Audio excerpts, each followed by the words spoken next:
వృశ్చిక రాశి వారికి ఆగస్టు నెల రాశి ఫలితాలు మనం గమనించుకుంటే కనుక ముందు వృత్తి ఉద్యోగ వ్యాపార వ్యవస్థల గురించి మనం మాట్లాడుకోవాలి.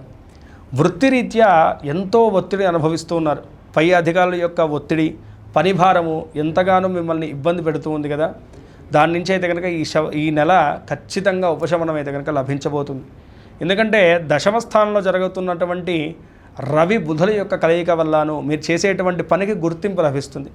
ప్రతి పనిని కూడాను మీరు చాలా చాకచక్యంగా తెలివితేటలతోటి పూర్తి చేసుకోగలుగుతారు. తద్వారా ఉద్యోగ వ్యవస్థలోనూ మంచి పేరు గుర్తింపు అయితే కనుక లభించుకునేటువంటి క్రెడిట్స్ లభించుకునేటువంటి యోగకాలంగా ఈ నెలను చెప్పుకోవచ్చు వృశ్చిక రాశి వారికి.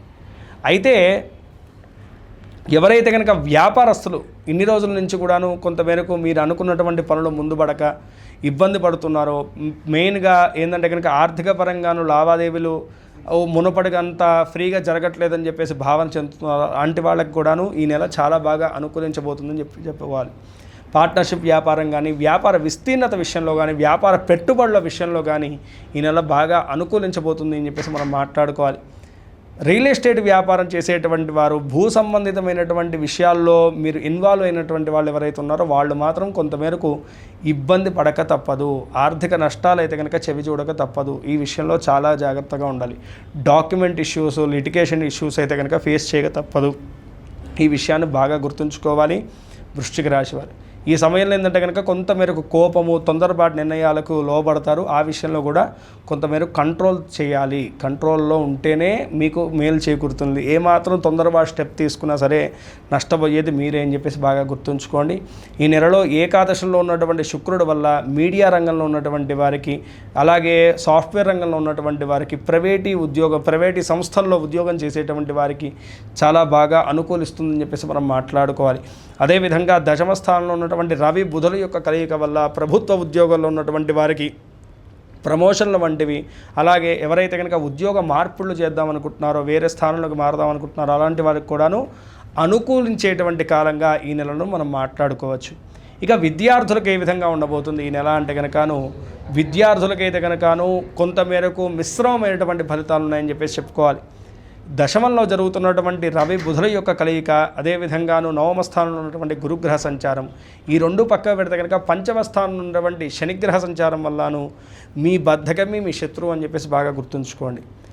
ఏది కూడా పోస్ట్పోన్ చేయకండి. ఈ యొక్క వర్క్ ఈరోజు చేయాలి, ఈ క్షణం చేయాలి అంటే కనుక ఇప్పుడు చేసేయడమే.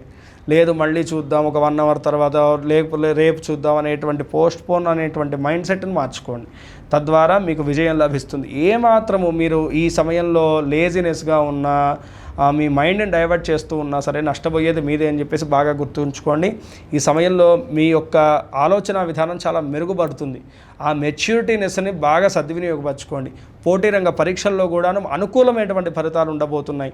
ఎవరైతే కనుకను ప్రభుత్వ రంగాల్లోనూ ఆ యొక్క ఉద్యోగ ప్రయత్నాలు చేస్తున్నారో, అతి ముఖ్యంగా రక్షణ రంగంలో కానీ, లేదంటే కనుకను పోలీస్ విభాగంలో కానీ, లేదంటే కనుక మిలిటరీలో చేరదాం అనుకుంటున్నారో వాళ్ళకి అనుకూలమైనటువంటి కాలం ఇది. అదేవిధంగా విదేశీ విద్య, విదేశీ ఉద్యోగం, విదేశీ వ్యాపారాల వంటి విషయంలోనూ ప్రయత్నాలు చేస్తున్నటువంటి వారికి కొంతమేరకు ఆలస్యకత ఉంటుంది. కానీ మీకు ఈ నెలాఖరు లోపల వాటి నుంచి మంచి ఫలితాలు అయితే కనుక ఉండబోతున్నాయి. ఇక కుటుంబ వ్యవస్థ రీత్యా ఎలా ఉండబోతుంది? కుటుంబ వ్యవస్థ రీత్యా చూసుకుంటే కనుక ఏవైతే కనుక భార్యాభర్తల మధ్య ఉన్నటువంటి స్పర్ధలు ఉన్నాయో అవి దూరం ఉండేటువంటి సూచనలు కనపడుతున్నాయి. సఖ్యత లభిస్తుంది.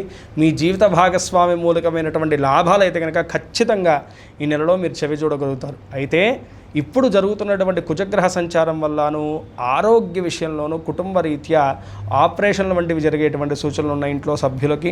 కాబట్టి ఆ విషయంలో మాత్రం కొంతమేరకు మీరు మానసికంగా కృంగిపోయేటువంటి స్థితి కనపడుతున్నది. ఆ విషయంలో జాగ్రత్త వహించండి. అతి ముఖ్యంగా మీ తోబుట్టులు కానీ అన్నదమ్ముల యొక్క ఆరోగ్య విషయంలో కూడాను కొంతమేరకు జాగ్రత్త వహించడం ఇక్కడ ఎంతో సూచించేటువంటి విషయం.